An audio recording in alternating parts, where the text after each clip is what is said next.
తాజాగా చిరంజీవి, బాలకృష్ణ సినిమాలపై భారీ అంచనాలు నెలకొన్నాయి.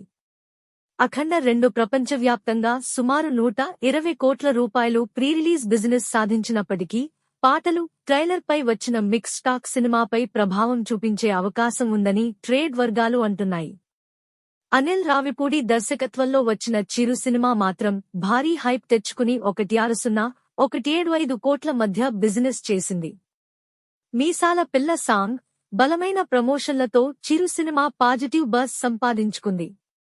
ఈసారి బాక్సాఫీస్ రేస్లో చిరంజీవి ఆధిక్యం కనిపిస్తున్నట్టు ఇండస్ట్రీ టాక్. టాలీవుడ్ లో ఇద్దరు అగ్రశ్రేణి సీనియర్ హీరోలు బాలకృష్ణ, చిరంజీవి ఒకే సమయంలో బరిలో దిగితే బాక్సాఫీస్ వద్ద వాతావరణం వేడెక్కిపోతుంది.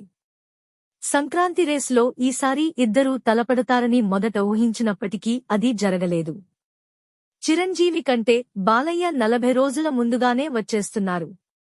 బాలకృష్ణ నటించిన అఖండ 2 డిసెంబర్ 5న రిలీజ్ అవుతుండగా, చిరంజీవి నటించిన మన శంకరవరప్రసాద్ గారు మూవీ సంక్రాంతి బరిలోకి దిగుతోంది. అయితే వీరిద్దరి సినిమాలకి 5 వారాల తేడా ఉన్నప్పటికీ చాలామంది మాత్రం వారి చిత్రాలని పోలుస్తూ ఎవరు ఎక్కువ, ఎవరు తక్కువ అన్న డిబేట్ పెడుతున్నారు. బాలయ్య, అఖండతో థియేటర్లలో దుమారం రేపినా తెలిసిందే. కరోనా తర్వాత థియేటర్లలో సినిమాలు రిలీజ్ చేయడానికే భయపడే పరిస్థితుల్లో ధైర్యంగా అఖండని రిలీజ్ చేసి హిట్టు కొట్టారు. అలాంటి సినిమాకు సీక్వెల్ వస్తోందంటే అభిమానులు, ట్రేడ్ వర్గాలు భారీ అంచనాలు పెట్టుకోవడం సహజం. అందుకు అనుగుణంగా అఖండ 2 ప్రపంచవ్యాప్తంగా సుమారు 120 కోట్ల రూపాయలు బిజినెస్ చేసింది.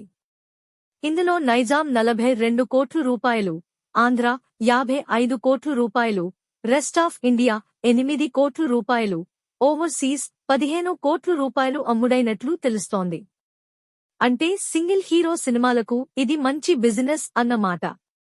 అయితే అంచనాలకు తగ్గట్లుగా ప్రీ రిలీజ్ బిజినెస్ పాజిటివిటీ అందుకోలేదనే మాటలు వినిపిస్తున్నాయి.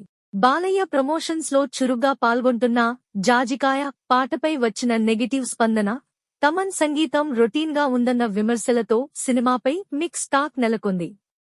ట్రైలర్లో కూడా కొత్తదనం లేదని కొందరు అభిప్రాయపడుతున్నారు. ఈ పరిస్థితుల్లో అఖండ 2 మొదటి షో నుంచే పాజిటివ్ బజ్ తెచ్చుకోకపోతే 120 కోట్ల రూపాయలు రికవరీ కావడం కష్టమని ట్రేడ్ సర్కిల్స్ అంటున్నాయి.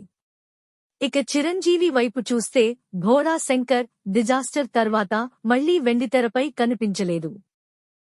ఇదే సమయంలో ఆయన కొత్త సినిమా నేరుగా సంక్రాంతి రేసులోకి రావడం, అది అనిల్ రావిపూడి దర్శకత్వంలో రావడం బిజినెస్ కు భారీ బూస్ట్ ఇచ్చింది.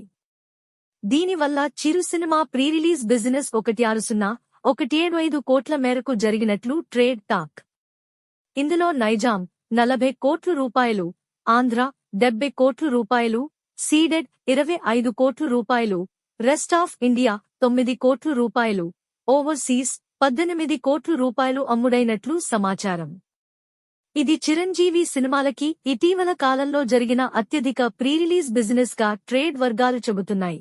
మీసాల పిల్ల సాంగ్ కి భారీ రెస్పాన్స్ రావడం, అనిల్ రావిపూడి బ్రాండ్ ఎంటర్టైన్మెంట్ పై ప్రేక్షకులకు నమ్మకం ఉండటం, చిరంజీవి చాలా గ్యాప్ తర్వాత మళ్లీ తెరపై కనిపించడం ఇవన్నీ సినిమాపై పాజిటివ్ బజ్ పెంచాయి.